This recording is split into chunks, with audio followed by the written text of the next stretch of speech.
ជាមួយនឹងការ random map មកហើយបាទជាមួយនឹង random អាចនឹងចេញជាមួយនឹង expanding river ទៀតដែរទេឬក៏ dangerous grass expanding river ទៀត flying cloud ទៀតដែរអាចនឹងប្រឡែងសម្រាប់ក្រុមនឹងពេលអូមិនដល់អត់មានការ ban ទេដែរ3សតបងសម្រាប់ pro e-sport អូមកដើម្បីតាម10 pick បើសិនជា Galaxy នៅ first pick ដែរបាទការ ban ដដែលស្លទី3ថ្ងៃនេះគាត់ ban assassin រយគេហាយ៉ាក៏ ban ហាយ៉ាប៊ូសាចំណែកស្លទី3របស់ pro e-sport ក៏ ban heal ដែរតែចយមិនបើក ban តាមហ្មងយេចយ landslot យិនស៊ីនបាំងអស់បាទខែ fan នេះនៅបន្ត ban យ៉ាប់ដូចបាននិយាយ13ដងម្លងយកមកម្លងអាចយម្លងហើយយកលេងហ្នឹងបាទទាំង IQ វិញទុក fan នេះតែ ban 200ទៀតចឹងខ្ញុំនិយាយចឹង Galaxy គឺជាក្រុមមួយដែលចូលចិត្ត ban fan នេះយកតែមែនទេបាទអាយ៉ានេះចឹងបាក់សៀហើយនឹងស៊ូស៊ីនក៏អស់ដូចគ្នាតោះកុំ ban ហៀលដែរហៀលដែរចឹងនៅសល់ជាមួយនឹង Assassin Slot អំបញ្ញមិញនេះដែលជា Hayabusa CC ម្ដងទៀតឬក៏ Landslot នៅដល់បារីបាទសំចេញ CC Kimi let's go បាទ CC កតតឡបាទកតតក៏ឡព្រោះអស់កតតបាត់ហើយបាទហើយឡចង់ពីកសទី3ឲ្យហើយណាបាទតែអាចចំកតត CC ឬកតត Kimi ពីហ្នឹងអាចមួយណាក៏បានតែបើយក CC អាចនឹងល្អជាងនិយាយតែពីហ្នឹងយកបានមួយទៀតគេយកបាទព្រោះដោយសារតែបើឲ្យសារលេងលុនដូចតណែក៏បានលុនដូចបែនបាត់ហើយព្រោះ Cat God ក៏គាត់ចូលចិត្តប្រើប្រាស់ជាមួយនឹង Kimi ដែរណាកាលនៅ Color Season សា Kimi first pick បាទអាចជិញ Kimi ឬក៏ CC Classic Draft Highlight Pixel ទី3ឲ្យហើយនេះគ្នា Kimi នៅសល់ CC Highlight បាទលំបាកតិចហើយ Secret Game នេះអត់មាន Hero Make ដែលអាចនៅក្នុង pick 3 slot ដំបូងនោះទេព្រោះដោយសារតែ Choosing Brand បាទសោះ If ឲ្យគាត់លេងបាន If គាត់ទៅចេញជា If អាចចេញ If ឲ្យគាត់ដែរទេ mid lane បាទបាយវិញយើងលេងមួយ utility jungler ស្រួលលេងជាងតែ jungler យើងជា assassin ចាំមើលលេងបានណាគាត់លេង double fighter ទៀតអាចចេញ double fighter ទៀតបើ pick If មកតែបើអញ្ចឹងគេដកជាមួយ CC មកហើយ CC YV ចឹងអាចចេញ double fighter ទៀតហើយពី Galaxy ចំឡាពូអត់ទាញមកហើយនោះហើយយ៉ាវគ្គនេះអាចមានភាគរយElite Experience Land ពី Pro មែនបង Yes ហើយជា combination ជាមួយនឹងកាត់តតកាត់ឆាបាទហើយឡោះនឹង Khalid 2ហ្នឹងបែនមួយណាក៏បានសម្រាប់ Pro Esports ហើយឡោះឡាពូឲ្យសម្រាប់គាត់បែនល្អអត់បាទមកធាតុដើមមាន%10%ដែលអាចចេញសម្រាប់Cadenza យើងលេស៊ីទាំងអស់គ្នា Khalid អាចនឹងមានការ ban ការសង្កត់ទៅលើ Kuzen កាត់ឡើងម្ដងទៀត Ranger Xbox Harrod បាទស្ថិតជា hero ដែលនៅក្នុងគម្ពីរបាក់របស់ Kochai និង Vigen បាទខណៈពេលដែលជីនប៉ះនៅក្រុមខំឲ្យសញ្ញានេះបាទខាងឆ្វេង ban អានេះខាងបាទជាមួយនឹងការ ban ទី4របស់គាត់ Xbox Ranger Experience Land គាត់ដកលពូនឹង Yuzong ចេញឡបាទបាច់ ban Xbox ban Ruby ហ្មងក៏បានដែរព្រោះសារតែ Ruby Go វាស្រួលចាប់ Landslot ផង Harrod yeah lesson learn បាទគេថា Nightmare Happen ព្រោះសារ Harrod ហ្នឹងតាំងពីម្សិលមិញទុកឲ្យលេងទៀតក៏មិនដល់នៅសល់កាលៀនិងមកធាតាតែខ្ញុំគិតថាបើសិនជា CC នេះ Go Land អា Lot Experience Land មកធាតាល្អជាងកាលៀសម្រាប់ Cadenza បាទចឹងអញនឹង ban Harrod Granger ឲ្យពី Galaxy យ៉ាព្រោះក៏សល់ឡាពូតាវ៉ាវខ្ញុំគាត់ថា ban Ruby ក៏ល្អមិញខ្ញុំពងនិយាយថា Romer គួរតែជា Khalid ដើម្បី annoy ទៅលើ Jungler ណាមួយបើសិនជា Romer មាន damage ដូចកតតនេះទេខ្ញុំគិតថា Khalid អាចនឹងកោបានតែឥឡូវ ban ចោលបាត់ហើយ Ranger នៅសារ Ruby ក៏ Sugar ban Go Land Rudy នឹង Maxman ដែលយើង next មកមិនដល់តែមិនបាននិយាយចាំគេលេងខ្ញុំនិយាយបាទចឹងឯងឡាពូដណៃនេះសម្រាប់ Felix Map Flying Cloud បច្ចុប្បន្នកាលគឺជាមួយនឹង Win Rate 75% ពី Galaxy Esmeralda យកចូលហ្មងយកលុកចូលទៅ If ហ្មងបាទត្រានេះជាត្រាវាយជុំគាត់អត់សម្រេចចិត្តយក Ellie នេះតិច Ellie Experience Esme Goal អាឡុតមកធាអាចចេញដែរបងអាចចេញដែរបាទបើ Double Fighter អាចចេញយកមកបើសិនយកឡាពូមកមួយទៀតវគ្គនេះបើសិនជាចង់ control មានយូសងអ៊ី CC Golan ល្អអត់យក Romer front line មួយទៀត front line បច្ចុប្បន្ននៃការសល់គេអូ Ruby រូប៊ីដែរអុយ Ruby Go តែ ដូរតែមីដូរមីចាំងកល យេចំ ចឹងឯងស្មើ ទៅ ដូរ ត្រា ជា Purify ស់នេះបើថាល្អអត់ល្អតែពឹងទៅលើការប្រកួតរបស់គាត់នៅក្នុងវគ្គទី2នេះដូចគ្នា Yes Xbox Last Big Big Pro Esport CC Goal វិញខ្ញុំគិតថា Ruby Goal វារៀង CC Go អត់សូវមានន័យបាទ អី អត់សូវបានធ្វើអីច្រើន អីសបកដុតអីបើយក Ruby ទៅ goal អីសបកដុតចឹងតើយក Ruby ទៅ EXP តាំងពីការប្រកួតទី1បង ហេតុអីគាត់បែនអីសបកនោះបាទអត់អី ក៏បែនអស់ហើយហ្នឹង ណាមួយដោយសារតែហ្គេមមុនបែនចឹងណាចាញ់ហារិត Yes ចឹងឲ្យអីសបកបណ្ដោយ បាទ មានអារម្មណ៍ថាបើសិនជាហ្គេមសំទោសវគ្គទី2នេះជាវគ្គទី1វាតំណងជាង ហ្នឹងហើយ ចាំមើលន័យថាយើងកំពុងតែលេងពីអតីតកាលមកបច្ចុប្បន្នវិញ Yes អូ បាទចត្រាភិកក៏បានចូលមកនេះគ្នាជាមួយនឹងខូចទាំងសងខាងបានចុះពីលើឆាកមកហើយដើម្បីឲ្យ player គាត់ប្រកួតផងដែរជាមួយនឹងវគ្គទី2របស់យើង Vicky CC Golan Ruby Spiderland Xbox Game នេះចាំមើលថាគាត់អាចកាំង Land CC បានដែរទេ Hero មានច័ន្ទឈាមដូចនេះ Spiderland ទៅ Spiderland គឺសម្រាប់ជាមួយនឹង Felix ក៏មានជាមួយនឹង Purify បាទអញ្ចឹងសូមស្វាគមន៍អ្នកទាំងអស់គ្នាមកកាន់ការប្រកួតរវាង Galaxy Legend ប៉ះគ្នាជាមួយនឹង Pro Esport នៅក្នុងវគ្គទី2បាទចូលមកជាមួយនឹងមួយវគ្គបានហើយបានទៅលើ Pro Esport ដែលនាំមកទៅលើ Galaxy Legend ផងដែរ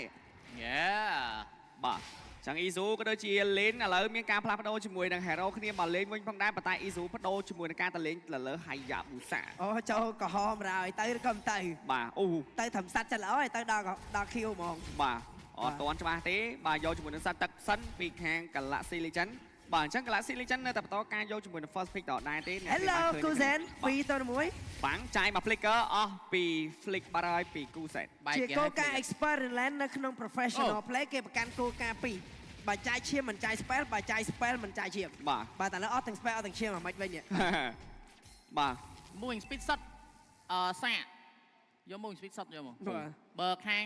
Galaxy Legend មាន Vulnerable Blessing 2នាក់ បាទ ល្វីខ្ញុំបាក់ land បាត់ហើយបាទ SMA បាត់ land ក៏បាត់ចោលយកតែម្ដង បាទរៀងធ្ងន់ដែរ ពី Felix យក Hero ឲ្យទៅក៏ SMA វាយដែរ បាទ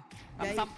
យ៉ាងនិយាយ អាយ៉ាបោះជាមួយនឹង Shadow ត្រូវប៉ុន្តែអត់ទាន់ level 4ទេពី Izu ចូលទៅអត់កោឬក៏មិនកោឬក៏មិនកោអាយ៉ា ញ៉ាស់មិញញ៉ាស់ បាទ ញ៉ាស់ គាត់និយាយ50ណែតែចេះប្រើ flick គេកាត់កោបាន ហ្នឹងហើយ តែដូចខ្ញុំម្ដងថ្ងៃហ្នឹង flick 10ដងគេតាមកោទាំង10ដង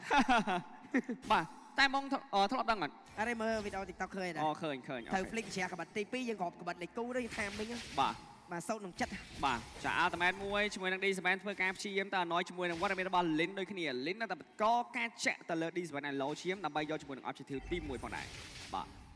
ចឹងនៅខាង Midland ក៏មានការបន្ត Fast Clear យកតែម្ដងក៏ដូចជា Experience Lane ពី Louis អត់ទាន់ level 4ទេប៉ុន្តែ Felix ជាមួយនឹង D7 ក៏បន្តការបើក map កាដេនសាអស់ជាមួយនឹង Total ចោលដើម្បីឲ្យបន្តការយកជាមួយនឹង level បន្ថែមទៀតផងដែរពីវត្តមានរបស់ Lin បាទចូលទៅដល់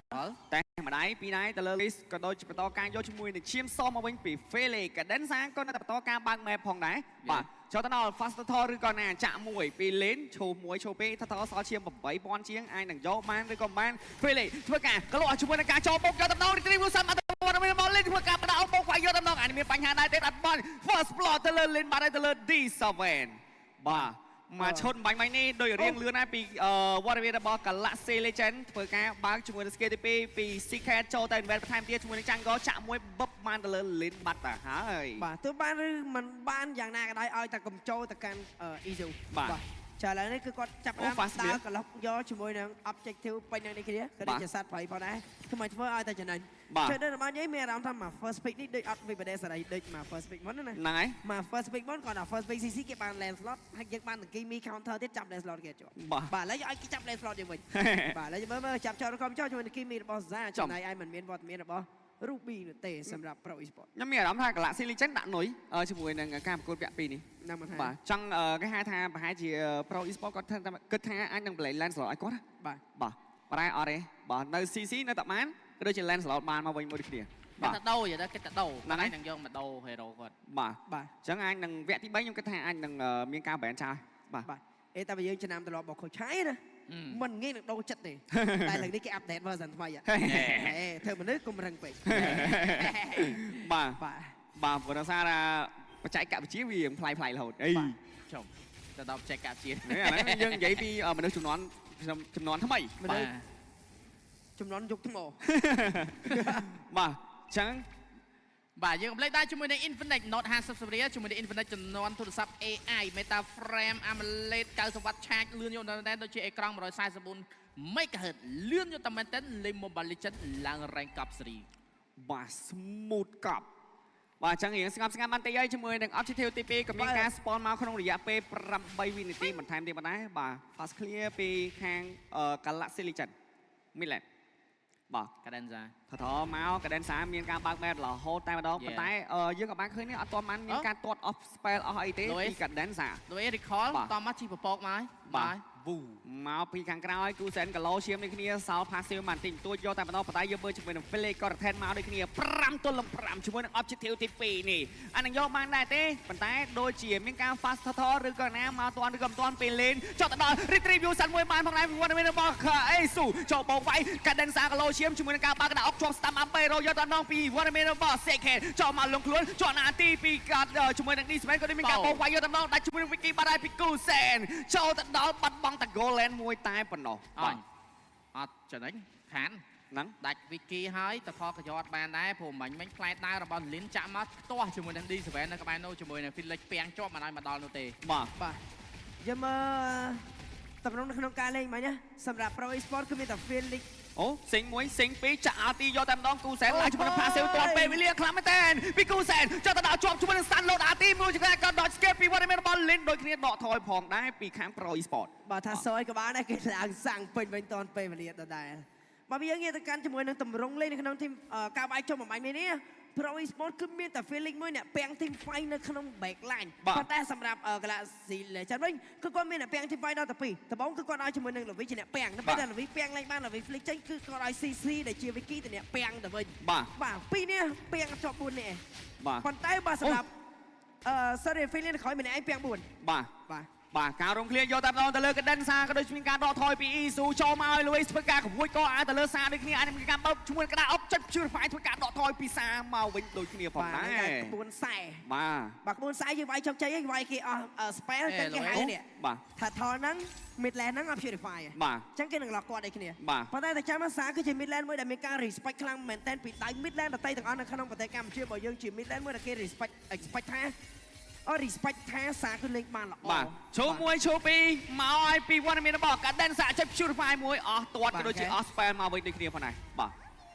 អាតតអាចនឹងពេញអត់តទេជាមួយនឹង team fight របស់ Lord បាទអត់ថតប៉ុន្តែបើសម្រាប់ spell គឺនៅតែពេញអត់តឥឡូវអស់2 spell ចាំមើលមកថតនេះវាយឈ្នះឬក៏មិនឈ្នះបាទ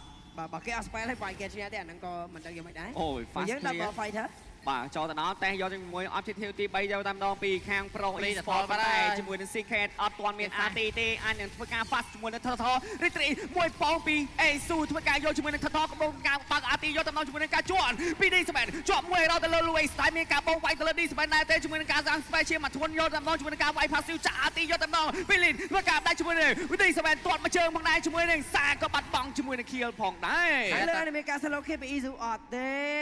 ទៅលើ Luis មិនទាន់មកចាំទេជាមួយនឹង Isu អាចនឹងធ្វើការវាយ Midland ប៉ុន្តែយើងមើលជាមួយនឹង T1 Trend នៅខាងផ្លូវ Midland យកបានជាន់ RT ពីវត្តមាន sorry Felix បើក RT យកដល់ពីគូសែនផ្ដាច់ជាមួយនឹង Secret បាត់ហើយពីគូសែនចុះទៅដល់ចាក់ RT មកវិញផងដែរពី Lane ធ្វើការផ្ដាច់ជាមួយនឹងគូសែនមកវិញបានមួយខៀវមកវិញដូចគ្នាជាមួយនឹងដាក់ emoji ដកថយចាក់សិងមួយធ្វើការរត់លឿនស្កើតពី Lane បាទវ៉ាវមួយដល់មួយទៅជាមិនជាខាតអីនោះទេបាទយកបានជាមួយនឹងគូសែនដូរជាមួយនឹង Secret បាទតែកន្លែងថតមិញមិនថតដូរ2 kill បាទសតនេដល់ Purify គេវាយណាបាទអញ្ចឹងសាទីផុតគឺដាច់ម្ដងហើយនៅត្រឹម early game បាទសាមួយគេទៅលើគាត់អត់ស្រួលណាចា RT ទៅលើ Felix អាចមានបញ្ហាដែរទេមក1ទល់នឹង4ក៏ដូចជាមានការខោរបស់គ្នាពី D7 មកខាងដល់ខាងតែជាមួយនឹងការបាក់ Special ទៅលើ Felix ដូចគ្នាបោក Felix បណ្ដាច់ទេ Felix ជួយការបោកវាយយកតាមដល់ជាមួយនឹងការបោះស្មៅចូលកៅរំឃ្លៀងយកតាមដល់ពី Isu តែធ្វើការដកថយកៅគេមិនដាច់ដូចគ្នាផងវិញផងដែរបាទ Purify ក៏អស់ទៀតមិញទៅ Felix គាត់ចុចអីណាបើពេលហ្នឹងអស់ស្តានហើយ ឥឡូវយើងមើល Vicky ក៏តាំងចិត្តមកមិញដាច់ក៏គាត់ចុចដែរជាមួយនឹង Spell អញ្ចឹងអ្នកគ្នាកុំភ្លេចទទួលបានជាមួយនឹងពេជ្រនិងតិនន័យនៅក្នុងកញ្ចប់នៅក្នុងគម្រោងតែមួយជាមួយនឹង Cell Card AO Gamer ថ្មីកញ្ចប់គម្រោងប្រចាំសប្តាហ៍ទទួលបានអ៊ីនធឺណិត 8G អុយយ៉ាបោកវាយយកទៅដល់ Felix អត់មានបញ្ហានៅក្នុងផ្ទះជាន់ RT ប៉ុន្តែមានអ្នក cover មកទៀតហើយជាមួយនឹងការ cover ទៅលើ Felix ជាន់ពីក្តិនស្អាត D7 អត់មានបញ្ហាដែរទេអត់មានការបោកវាយទេ clear ជាមួយនឹងការទប់ lane បានល្អខ្លាំងមែនតើ ជា60នាទីសម្រាប់ទេនផ្ញើនៅក្នុងប្រព័ន្ធព្រមទាំងទទួលបាន35ពេជ្រនៅក្នុងកញ្ចប់តែមួយហ្នឹងគឺ$1កន្លះទទួលបានក្នុងមួយសប្តាហ៍បាទចំណេញមែនតើម្ដងដើម្បីភ្ជាប់អាចភ្ជាប់តាម Cell Card App ឬចុចផ្កាយ16 15កាយលេខ5កាយលេខ1ត្រង់ចូលចុចមកជួយ បាទចឹងផ្លូវ top lane អាយ៉ាចូលទៅដល់បោកវាយទៅលើ lane យកទៅដល់ជាមួយនឹងការកោរូបភាពពី Isu counter មិនទាន់ទេជាមួយនឹងការផ្ដាច់ shut down ទៅលើ Warrior របស់ lane ប៉ុន្តែស៊ីមកជើងគេ Isu ធ្វើការវាយគ្នាជាមួយនឹងការផ្ដាច់ទៅលើ Isu មកវិញនឹងគ្នាចាំងកបាត់ចាំងកទាំងអស់សងជាប់ RT យកទៅដល់ពីសាបាញ់ជាប់បាពីរកក៏ដូចជាមានការបន្តការវាយទៅលើ Louis អត់មានបញ្ហាដែរទេជាមួយនឹងការ combo flick ចាប់ Warrior របស់ Kusan បាត់បង់ជាមួយនឹង Kusan បាត់បង់ខ្លាំងតែជាមួយនឹងការ combo flick ពី Louis បាទមុននឹងជាមួយនឹង Lord ទី1 spawn បាទអត់លេនអស់ហើយតែប៉ាត់ skill អាចនឹងពេញតនៅពេលដែល hero កើតនិង reset team 5ម្ដងទៀតតែអ្នកដែលប្រើ spell គឺមានល្បិចមួយខាងនេះគឺមានជាមួយនឹង purify ដូចគ្នាបាទសារអស់ purify ទៀតហើយបាទ pre ជាប់ RT ពី sorry and Felix ធ្វើការបោកវាយជាមួយនឹង Vicky យកទៅដល់ជាមួយនឹងការដាក់បោយោយោអានឹងឡើងឈាមបានឬក៏មិនបានទេជាមួយនឹង1ទល់នឹង3ដកថយមិនបានដូចគ្នាជាមួយនឹងការដាក់ទៅលើ Vicky ហើយ Vicky អាច farm កន្លែងនេះតែគ្នាมันមានគ្នារបស់គាត់ឆៃមែនគាត់បានមើលដូចគ្នាគាត់ទៅគេបងគាត់អត់ដែរគាត់យ៉ាងណាអត់ដឹងទេបាទហើយគាត់តែមិនឃើញគេមកក្បែរ Lord ហ្នឹងដែរបាទ Felix បើក map ជាប់បាពីរ៉ូក៏ដូចជា Lin បន្តការបោកវាយតេសទៅលើ Lin យកតាមដងពី sorry and Felix តែ Lord ម្នេះមិនទាន់បោកវាយទេជាមួយនឹងការបាក់ RT ជាប់ RT ម្ដងទៀតពីនេះស្មែធ្វើការបោកទៅលើ Louis ដាច់ Louis ឬក៏មិនដាច់ជាមួយនឹង Louis ចាក់សេងមួយសេងពីរដាច់ជាមួយនឹង Lin ជាមួយនឹងការកោររងភ្លៀងយកតាមដងពី Isu ធ្វើការបាត់បង់ជាមួយនឹងនេះស្មែនឹងគ្នាជាមួយនឹងការបាត់បង់ទៅលើចាក់លើ Lin ដូចគ្នាបាក់ដាក់អស់ពី Secret ធ្វើការបោកវាយបន្តយកមកជាមួយនឹង sorry and Felix ឡើងឈាមកងចាយ Flicker ចង់តែណាពី Secret Felix ធ្វើការដាក់ជាមួយនឹង Secret បានឬក៏មិនជាមួយនឹងការដាក់ទៅ Tease ធូរត្រែងនៅខាងផ្លូវបន្តលេងទៅពី sorry and Felix ចុះទៅដល់ Vicky ធ្វើការឆែកមែនជាមួយនឹងការប្រើ skill ជាមួយឡើងឈាមជាន់ RT ធ្វើការដកថយមិនបានដូចគ្នាជាមួយនឹងការបើក spell lock ដាក់ជាមួយនឹង Felix បានហើយបាញ់ពី Vicky ធ្វើការដាក់ជាមួយនឹង Warrior របស់សាប៉ុន្តែសាមិនទាន់បាត់បង់ដូចគ្នាជាមួយនឹងការយក lock មួយនេះបានឬក៏មិនបានពីខាង Pro Esports 3ទល់នឹង1ចុះទៅដល់ Retrieve បានជាមួយនឹង Objective បោះជាមួយនឹង Shadow លេង Shadow យកទៅមកជួយការចាយ Flicker ពី Kusan ប្រាច់ជាមួយនឹង Vicky បានមួយគ្រាមកវិញដូចគ្នាផងដែរបាទកំបោចាយជាមួយនឹង Flick លឿនដូចគ្នាយកបាន Vicky យកបានជាមួយនឹង Lord ទី1មកមែនពី Pro Esports តែផ្ដើមចេញពីបាត់មក Vicky នៅក្នុង Team 5 by Lord ទី1បាទវ៉ាវដូច Deja Vu វគ្គទី1 Yes បាទទៅស្ទីងគ្នាមិនដឹងទេបាទប្រហែលបាទសម្រាប់ពីការលេង Mobile Legends Bank គ្មានអីសប្បាយជាងបបួលគ្នាមកមើលកុនជុំគ្នានៅរោងកុន Legend ទេកុំភ្លេចសាកជាមួយនឹងពោតខាងលើចាំងលើមួយស្មើវិញបាទបោះ Shadow ចំពី Isu ប៉ុន្តែចាយ Retrieve View សិនមួយប៉ុន្តែជាមួយនឹងការកោរូបភ្លៀកឬក៏មិនកោ Clear Land បានធម្មតាពីវត្តមានរបស់ Lin មកហើយបាទគេខិតមកបដាបាទ2ទល់នឹង4ប៉ុន្តែយើងមើលជាមួយនឹង Felix ឈាមសច្រើនខ្លាំងមែនតើតែម្ដងពី sorry and Felix និយាយទៅសម្រាប់Vicky គាត់ត្រូវការឲ្យធំថែមទៀតទៅគាត់មាន damage អាចបញ្ចេញបានគេទៅគាត់ទៅហើយខាងសៀទៅហើយ Vicky អាចនឹងទាត់បានឬក៏មិនបានបាញ់ RT ពីសាកាត់មុខប៉ុន្តែកាត់ជាមួយនឹង Vicky មិនជាប់ទេប៉ុន្តែយើងមើលជាមួយនឹង Lord ក៏មិនទាន់មានការ clear ដូចគ្នាផងដែរបាទ mid lane មិនមែនជា role ដែលមាន damage DPS per second ទេណាជាមួយនឹងតែហ្នឹងក៏មានផោច្រើននេះគ្នាបាទចាំមើល clear lot បានខាងលើចាក់វាយមួយស្មើម្ដងអត់ទេយកតែសัตว์ព្រៃដើរចេញវិញខ្លួនបាទអញ្ចឹង lot ក៏មានការ clear បានប៉ុន្តែ T1 Red ខាងផ្លូវ mid lane អត់ទាន់យកបានទេពីខាង Pro Esports បាទអញ្ចឹងឥឡូវឃើញថាជាមួយនឹង lot មួយនេះអាច free clear មិនបានបាត់បង់ជាមួយនឹង tier 3 turret នោះទេសម្រាប់ខាង Galaxy ចឹងឱកាសសម្រាប់ Galaxy ក៏នៅតែមានបន្តទៀតណាមួយបើសិនជាចង់បុកផ្ទះគឺមិនមែនជាការសម្រេចចិត្តដ៏ល្អនោះទេពី Pro Esports លុះត្រាតែអាចយកសមាជិករបស់ខាង Galaxy Legend បានទៅអាចគាត់ងាយស្រួលในការកំទេចបន្ទាយរបស់ Galaxy Legend បានបាទឥឡូវយើងមើលបាទអូដេញដុតពង្រួចកអាវយកតាមដងទៅលើគូសែនតែគូសែនអត់ទាន់បាយជាមួយនឹង passive មានការ load RT យកតាមដង cover ពី sorry and Felix អត់ទាន់បោកវាយគ្នាទេជាមួយនឹងការយូមកវិញមិនដែរពី Vicky និយាយចាប់ពីមាត់ហ្នឹងគឺចេញមកបាត់នៅក្នុងថ្ងៃនេះ Rio expect ថាជាមួយនឹង Galaxy គឺជាអ្នកប្រើរហូតប៉ុន្តែ Pro ជាអ្នកប្រើរហូតយកហ្មងបាទហើយយើងមើលនៅពេលដែលវាយ3ទៅសល់ដំបងក្បួនហុកមួយនេះគឺ Galaxy ធ្វើចុកចៃរហូតដែលធ្វើឲ្យសារតែអស់ spell ប៉ុន្តែយកសារបានតែម្ដងហ្នឹងយកសារបានតែមួយគ្រាតែប៉ុណ្ណោះមិនងាយស្រួលដូចគ្នាបាទតែជាមួយនឹង Secret ក៏ដាច់ជាមួយនឹង2ដងអញ្ចឹងយើងជាមួយនេះគ្នាថាតើក្បួនហុកមួយនេះចុកចៃអត់ឡើងដល់ខ្សែ ហ៊ានវាយអត់ខ្សែអត់វាយឲ្យវាយឡនហ្មង បាទ បាទខ្សែលេងវាយឡនហ្មង បាទ cancel ទៅពីកេដិនសាអាចបោកវាយទៅលើអ្នកណាប៉ុន្តែ check map អត់ឃើញគ្នាអស់ cancel មួយបាត់ហើយ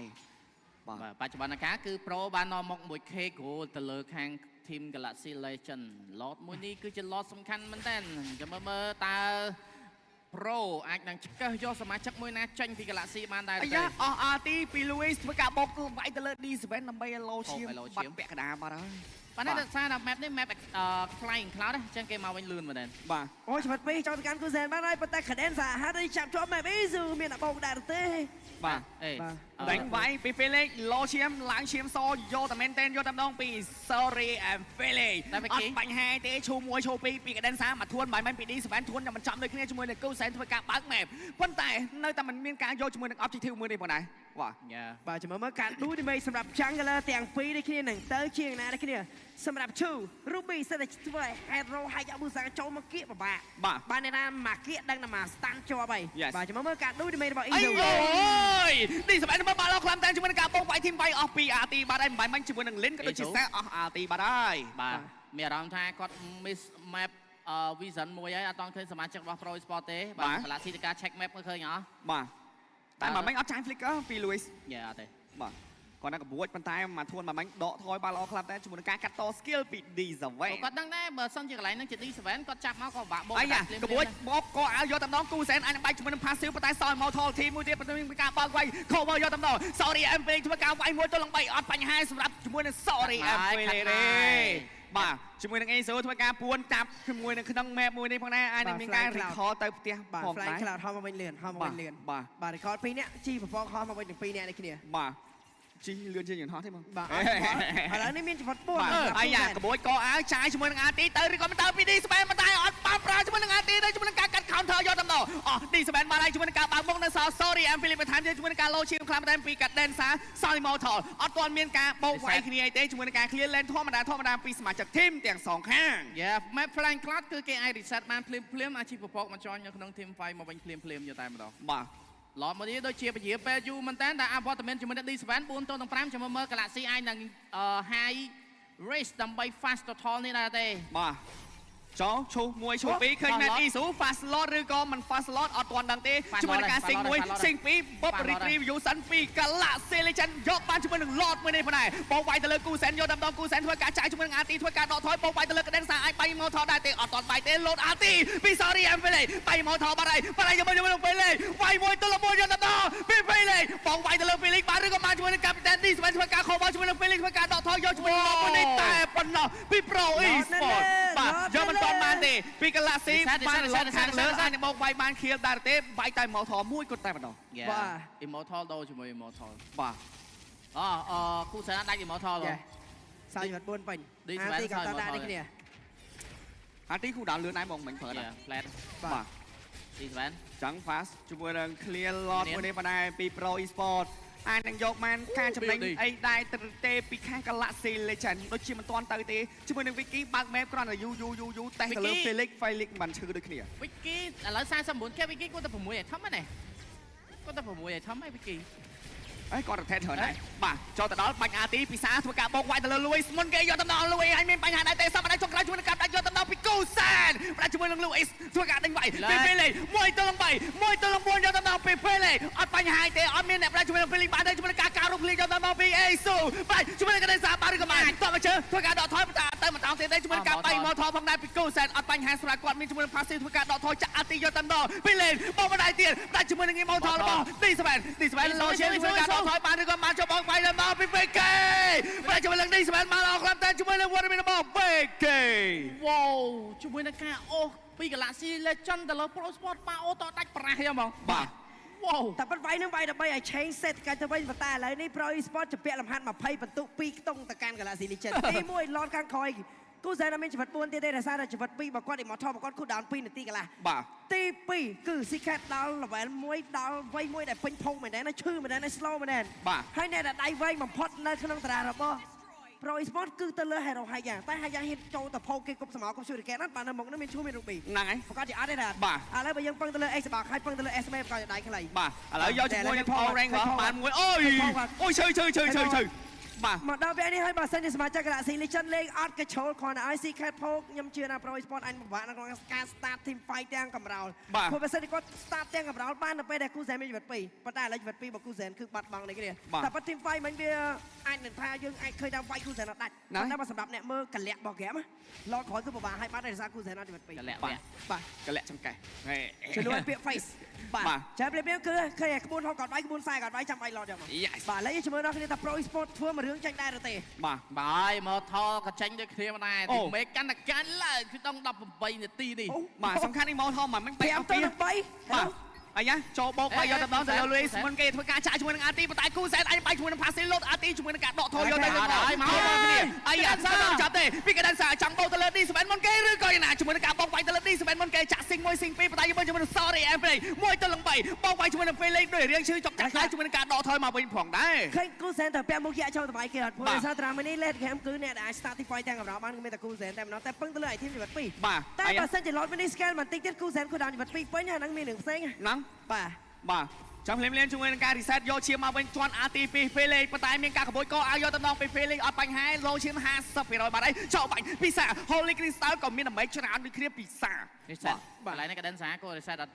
គួរតែ reset មាននាងនៅខាងក្រោមក៏មានការ roll មកដូចគ្នាដែរមិនមានការបាត់បង់ជាមួយនឹង TC តែនៅតែទៅចេះមាននាងមិនអាចមានព្រៀបទៅលើមាននាងខាងណាឡើយក្បួយក៏ឲ្យទៅលើ D7 មុនគេយកតំណងបោកបាយទៅលើ D7 ឬក៏ណាបាញ់ RT ពិសាមកវិញជាមួយនឹងការជីកបំពងមកពីកណ្ដាលសាចា RT ចូលបើមុនគេយកតំណងពីលេងបោកបាយទៅលើពេលលេងបាទឬក៏បានជាមួយនឹងការ pressing មួយបាទហើយពេលលេងក៏ដូចមានការបោះជាមួយនឹង Shadow ចូលទៅដកថយទៅវិញផងដែរពី ISO អត់បញ្ហាទេលោឈាមខ្លាំងមែនតើពីពេលលេងក៏លោឈាមផងដែរចូលទៅដល់បោកបាយឬក៏បន្តការយកជាមួយនឹង Objective Minix អេអោ បាទកៅអុកយកតំណងជាមួយនឹងការអស់ RT ពី Secret ចូលបុកជាមួយនឹង D7 ក៏អស់ RT មកវិញដូចគ្នាផងដែរ គាត់មិនអាច end lot បានទេទាំងជីវិត2របស់គូសែនគឺចិត្តពេញនៅក្នុងពេលមួយផ្លែទៀតនេះគ្នាខណៈពេលដែលគាត់ផុងមាននាងខំច្រើនណាស់ហ្នឹងហើយមាននាងខាងក្រោមច្រើនណាស់ បាទ អូមាននាងខំទៀតនោះ បាទមាននាងច្រើនដាច់ទីទៅ ហ្គេមដាក់បន្ទុកឲ្យសំទុកវាឲ្យបើយើងដាក់បន្ទុកទៅ Galaxy វិញនេះ Yes អូ my god ជេបបោកមកពី D7 តែ D7 អត់ទាន់មាន RT ដូចគ្នាក៏ដូចជាបន្តការយកជាមួយនឹង Secret អត់មាន RT ផងដែរ សិនមើលគូដោនជីវិត2របស់គូសែននេះមកបង បាទ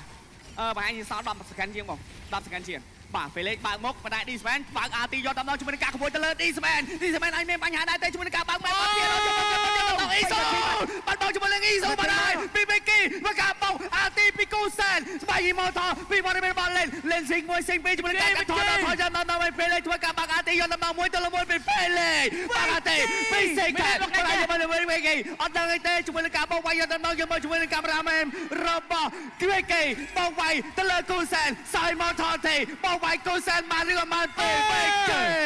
បែកអ៊ីម៉ូថលចូលទៅដល់ពេលឯងក៏មានការបែកមកពីខាងក្រៅមកដែរដើម្បីខំទៅលើគូសែនមិនទាន់មកចាប់ទេចាប់ជួយលើស្តាន់មួយពិសាប៉ុន្តែបាញ់ទៅលើវីកេដូចសើមិនសូវជឿចាប់ដែរជាមួយនឹងវីកេបោកវាយទៅលើជាមួយនឹងគូសែនចុចពីខាងក្រៅខោថពីគូសែនតែនៅដល់ជាមួយនឹងវីកេនេះគ្នាបញ្ញាទីយកដំណងពីបងមានរបស់សាបាត់បង់ជាមួយនឹង Goland មួយបាទហើយក ន្លែងទៅ5ទៅ3អត់ស្វ័យលោតបែកជាបន្តធីម5លោតដល់4ទៅ3ចាំមកធ្វើចេញក៏មិនចេញ អត់មានតែមេញណា អេតែសាមានវីណូណេតឆា មកឲ្យពីពេលលេងតែយកជួយក្នុង loss សល់ឈាម 50% ជាមួយនឹងការដកថយ reset load ឬក៏ណាបន្តការ reset ឬក៏បាន reset ពីសមាជិកធីមទាំងពីរ តែមានបុកដាច់ធាស្រីត្រែនៅខាងក្រោមរបស់ខាង Galaxy Legend មាននឹងអាចបន្តការរលនៅខាងក្រោមជាបន្ទុកមួយមែនតែសារ load គឺនៅខាងលើ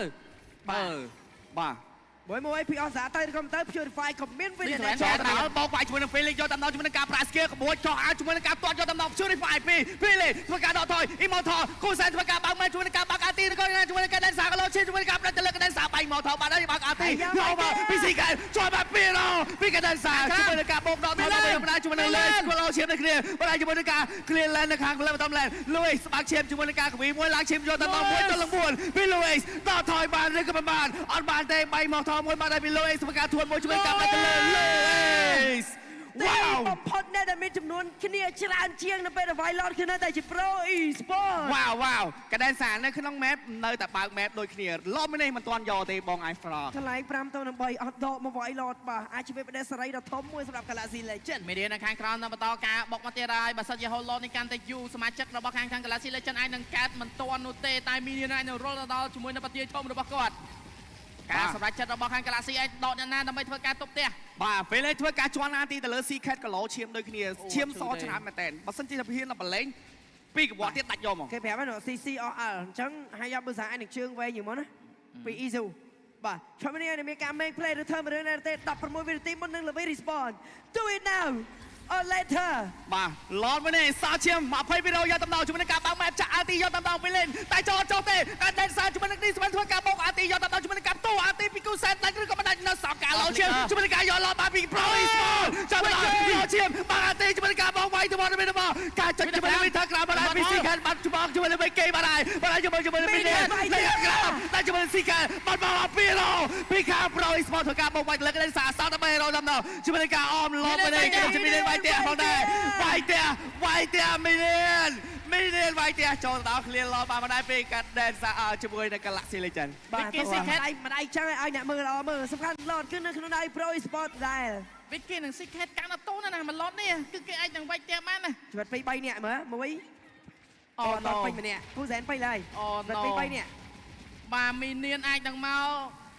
ឡតក៏មកជាមួយនឹង20វិនាទី30វិនាទីការតរ៉ាត់ បាទ30វិដូចជាមកមិនទាន់ទេចូលទៅដល់ជាមួយនឹង T3 នៅខាងផ្លូវ Midland យកបានពី Pro Esport ចដល់ចូលបងវាយយកទៅជាមួយនឹងការកោរឃ្លាទៅលើចៃផ្លិកាជាមួយនឹងការឡតទី2នេះស្មែ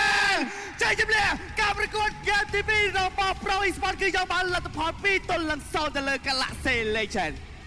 អាយ